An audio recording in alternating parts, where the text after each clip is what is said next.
नमस्कार दोस्तों, कैसे हैं आप सब। आज हम बात करेंगे एकादशी के बारे में, आषाढ़ मास की कृष्ण पक्ष की एकादशी के बारे में। कब व्रत करना है, 1 या 2 जुलाई को व्रत करनी है, पारण का समय क्या रहेगा, कब तिथि लग रही है, कब समाप्त हो रही है, इस दिन किसकी पूजन करनी चाहिए, कौन से भगवान की पूजन करनी चाहिए, क्या नियम पालन करना चाहिए, इस व्रत को करने से क्या होता है, तो इसके बारे में हम बात करेंगे। अगर आप मेरे चैनल पर नए हैं तो व्रत एवं त्योहारों की जानकारी के लिए चैनल को सब्सक्राइब कर लीजिए और बेल आइकन को प्रेस कर लीजिए ताकि नए वीडियोज़ के नोटिफिकेशन आपको सबसे पहले मिल सके। तो चलिए हम बात करते हैं आषाढ़ मास के कृष्ण पक्ष की एकादशी के बारे में। जो आषाढ़ मास के कृष्ण पक्ष की एकादशी का व्रत किया जाता है उसे योगिनी एकादशी कहा जाता है, योगिनी एकादशी के नाम से जाना जाता है। और जो योगिनी एकादशी का व्रत करते हैं उनके जो अनेक प्रकार के कष्ट होते हैं, अनेक प्रकार के जो पाप होते हैं, जो जाने अनजाने में हो जाते हैं, वह सारे नष्ट हो जाते हैं अगर योगिनी एकादशी का व्रत करते हैं। तो देखिए इस साल बहुत कन्फ्यूज है इसमें कि कौन सा व्रत 1 जुलाई को करनी है या 2 जुलाई को। तो अभी मैं बताती हूँ कब करनी है। देखिए पहले जान लेते हैं इस व्रत को करने से क्या फल मिलता है। तो देखिए यह व्रत जो करता है, जो भी व्रत करते हैं, योगिनी एकादशी का व्रत करते हैं, उनको कई यज्ञ जैसे करते हैं, कई यज्ञ के बराबर फल मिलता है यह केवल व्रत करने से।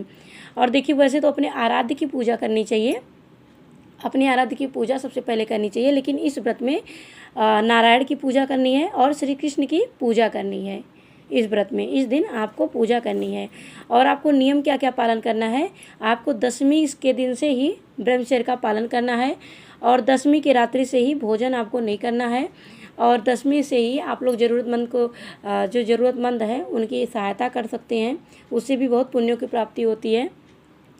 और इस जो योगिनी एकादशी है, योगिनी एकादशी में रात्रि में जागरण करने का बहुत ही महत्व है। रात्रि में जो जागरण करते हैं उनको यश धन वैभव जिनको चाहिए बहुत सारा, उनको ज़रूर जागरण करना चाहिए। और इस रात्रि में जो जागरण करते हैं उनको ये सब चीज़ों की प्राप्ति होती है, यश धन वैभव हर चीज़ की, और पृथ्वी के सभी प्रकार के जो सुख होते हैं वह सब प्राप्त होते हैं अगर यह व्रत करते हैं अपने मन से भावना से। उसके बाद में रात्रि में जागरण करते हैं, नियम पूर्वक करते हैं, तो उनको पृथ्वी के सारे सुख मिलते हैं, ऐसा माना जाता है। अब चलिए हम लोग जान लेते हैं आषाढ़ मास का कृष्ण पक्षी एकादशी का व्रत कब किया जाएगा, योगिनी एकादशी व्रत कब किया जाएगा।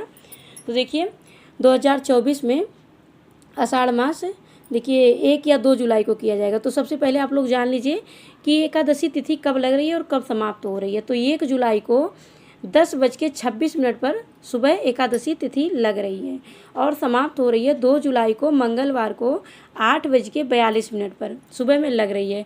तो इसके आपको तिथि के अनुसार पता हो जाए कब लग रही है, कब समाप्त हो रही है, तो इसके हिसाब से आपको पता चल गया कि आप उदया तिथि किस दिन है। यह व्रत तो उदया तिथि, एकादशी का व्रत हमेशा उदया तिथि का किया जाता है। तो उदया तिथि 8:42 तक सुबह में है, तो यह व्रत किया जाएगा 2 जुलाई को। 2 जुलाई को यानी 2 जुलाई को पड़ेगा दिन मंगलवार। 1 जुलाई को बहुत सारे लोग बताएंगे व्रत करने, 1 जुलाई को नहीं करनी है। 1 जुलाई को दशमी युक्त व्रत नहीं किया जाता है एकादशी का, तो आप लोग को 2 जुलाई को व्रत करनी है, दिन पड़ेगा मंगलवार। और चलिए जान लेते हैं पारण का शुभ मुहूर्त क्या रहेगा। पारण का शुभ मुहूर्त ध्यान से सुन लीजिए। 3 जुलाई को दिन बुधवार को आपको सुबह में पारण करनी है। 5:28 से लेकर 7:10 तक पारण का शुभ मुहूर्त है। इसी बीच में आप लोग पारण कीजिएगा और पारण करने से पहले कुछ दान जरूर करना चाहिए।